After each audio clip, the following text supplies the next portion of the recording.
याद है वो पुराने सुहाने दिन जब कोई प्रोडक्ट अगर शेल्फ पे बिक रहा होता था तो हम लोग ऑटोमेटिकली मान लेते थे ये तो रेगुलेटेड है, सेफ है, टेस्टेड है। बट फिर आए अर्पित भाई और ट्रस्टिफाइड और हमारी जिंदगी नरक कर दी। कैसे? हमें सच्चाई बता के। इंग्लिश में एक सेइंग है, इग्नोरेंस इज ब्लिस, और वो यहाँ पे परफेक्टली बैठता है। जब तक हमारे आंखों में पट्टी बंधी थी हम लोग खुश थे, चिल थे। धोखा तब भी हमारे साथ हो रहा था बट हम लोगों को पता नहीं था। और अब जब पता चल गया है तो ग्रोसरी शॉपिंग जाना भी लगता है कोई युद्ध करने जा रहे हैं। अब तक तो आप लोगों को आइडिया लग ही गया होगा कि हम लोग इस वीडियो में किस टॉपिक के बारे में बात करने वाले हैं। पिछले कुछ वीक्स में some of the biggest food and supplement categories in India have repeatedly failed the independent lab test. और मैं किसी रैंडम ब्रांड की बात नहीं कर रहा हूं। I am talking about brands and food categories that you and your family have been consuming on a daily basis. आज से नहीं, सालों से। Hey guys, this is Sachin and I hope आपका साल इन इंडियन ब्रांड से अच्छा ही शुरू हुआ हो, क्योंकि today I am ranking the top 5 product categories that have repeatedly shown issues in independent lab testing. और यहां पे मैं यूज करूंगा पब्लिकली अवेलेबल डेटा बाय ट्रस्टिफाइड। बात किसी एक ब्रांड या किसी एक स्पेसिफिक प्रोडक्ट की नहीं, पूरी कैटेगरीज की हो रही है। जैसे फॉर एग्जांपल क्रिएटिन एक ऐसी कैटेगरी है जहां पे यूजुअली टेस्ट कराने पे कोई घपला नहीं पाया जाता है, और वो इसलिए क्योंकि ये बहुत महंगा सप्लीमेंट नहीं है। तो कोई ब्रांड इसमें घपला करके ज्यादा मार्जिन ऐसे भी नहीं निकाल पाएगी। I hope now you get the basic idea behind this video. Let's get started.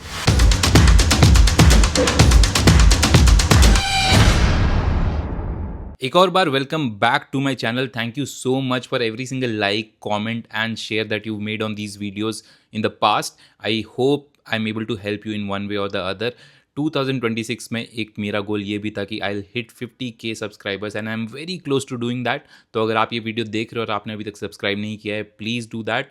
And if you like my videos, एक लाइक ड्रॉप करके जाना। Let's get back to the video. Number 5 पे है हेल्दी आइसक्रीम्स। इनको usually market किया जाता है guilt free, high protein या लो कैलोरी का ठप्पा लगा के। बट आपने देख ही लिया होगा रिसेंटली जब इन 4 हेल्दी आइसक्रीम्स पे टेस्ट हुए, not even one of them pass the test. किसी में कैलोरीज डबल थी, किसी में शुगर डबल था, किसी में नो आर्टिफिशियल फ्लेवर्स बोल के आर्टिफिशियल फ्लेवर्स ऐड किए हुए थे, कहीं लैक्टोज बहुत ज्यादा था, और इनमें से कुछ ब्रांड्स तो शार्क टैंक पे जाके फंडिंग भी उठा के आए थे। एंड शॉकिंगली इन सब का प्राइस नॉर्मल आइसक्रीम से 2-3 गुना ज्यादा तो है ही। तो ऐसा नहीं था कि ये बहुत ज्यादा हाई कैलोरीज थे या बहुत ही अनहेल्दी ऑप्शंस थे। They were still decent, but the problem is आप उसको गिल्ट फ्री या हेल्दी भी बता रहे हो तो people on low calories will definitely go for this। उसके साथ साथ आप इसको एक प्रीमियम प्राइस पॉइंट पे भी बेच रहे हो, तो लोग जब अपना हार्ड अर्न पैसा इस पे डाल रहे हैं, they should get what you're claiming। अगर आप ये आइसक्रीम्स कंज्यूम करते थे, my suggestion would be go for regular ice creams, go for basics like vanilla और chocolate ice cream. Take smaller portions, control your calories and you'll be just fine। मैंने इसको 5th number पे इसलिए रखा क्योंकि ये एक लाइफस्टाइल प्रोडक्ट है, ये एक डेली कंज्यूम करने वाली चीज नहीं है। स्टिल डिसअपॉइंटिंग, बट इसके आगे आने वाले प्रोडक्ट्स और भी ज्यादा शॉकिंग हैं।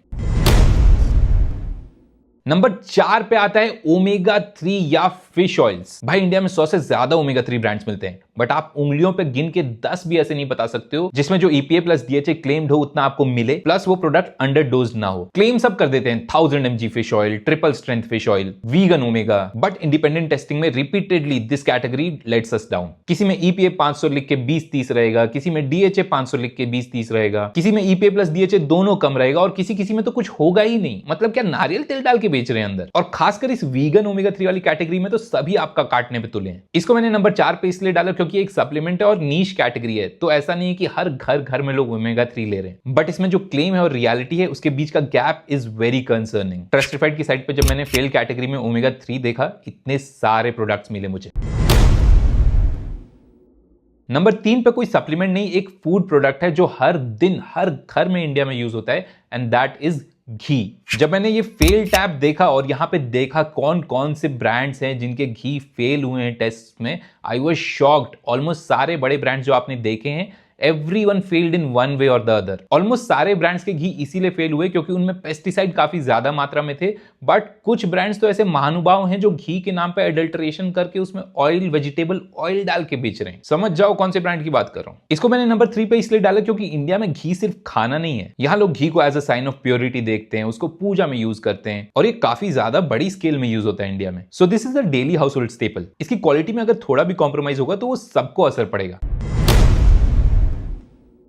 नंबर 2 पे आता है मिल्क या दही, ये हेल्दी आइसक्रीम या ओमेगा 3 की तरह कोई फिटनेस रिलेटेड प्रोडक्ट नहीं है और ना ही ये घी की तरह एक्सपेंसिव है कि लोग इसको थोड़े सी क्वांटिटी में यूज करते हो। This is one of the products जो सबसे ज्यादा क्वांटिटी में हर दिन हर घर में यूज होता है। मतलब आप एक मील भी नहीं सोच सकते हो जिसमें दूध, दही या उनसे बने हुए प्रोडक्ट्स यूज ना होते हो। और अभी जब ट्रस्टिफाइड ने इंडिया के सबसे बड़े 3 डेयरीज के प्रोडक्ट्स लिए तो इन तीनों में माइक्रोबायोलॉजिकल कंटामिनेशन मिला और थोड़ा मोड़ा नहीं, FSSAI की लिमिट से काफी गुना ज्यादा। और इन सब में जो एक कॉमन चीज थी वो थी इनका पाउचेज में बिकना। इसके कंपैरिजन में वो टेट्रा पैक में मिलने वाले मिल्क और डब्बों में मिलने वाले दही में कोई कंटामिनेशन नहीं मिला। इसके पीछे का रीजन बहुत ही सिंपल है and that is unhygienic handling process. मतलब ऐसा नहीं है कि जो प्रोड्यूस हो रहा है मिल्क वो खराब है, वो जब फार्म या फैक्ट्री में बन के आपके पास पहुंच रहा है उसके बीच का प्रोसेस है, that has to get better ताकि आपका मिल्क सेफ रहे और आप सेफ रहो। For the time being I would suggest you stick to tetra packs क्योंकि वो UHT ट्रीटेड होते हैं तो वो बहुत ज्यादा टाइम तक सेफ रह सकते हैं, उसको हैंडल करना भी ज्यादा आसान होता है। देखो, I am not making any allegations here, ऐसा भी नहीं है कि मैंने खुद से टेस्ट कराया तो मुझे पता है। I am just referencing to the publicly shared independent lab reports. और इनकी टेस्टिंग में इतनी डेविएशंस आना, it raises bigger questions about regulatory consistency. इसको मैंने नंबर 2 पे इसलिए रखा है क्योंकि हर बच्चा, हर पेरेंट सुबह उठने से लेकर रात तक इसको मल्टीपल टाइम्स कंज्यूम करता है। Plus the brands which are in question, इनको हम सालों से यूज करते आ रहे हैं।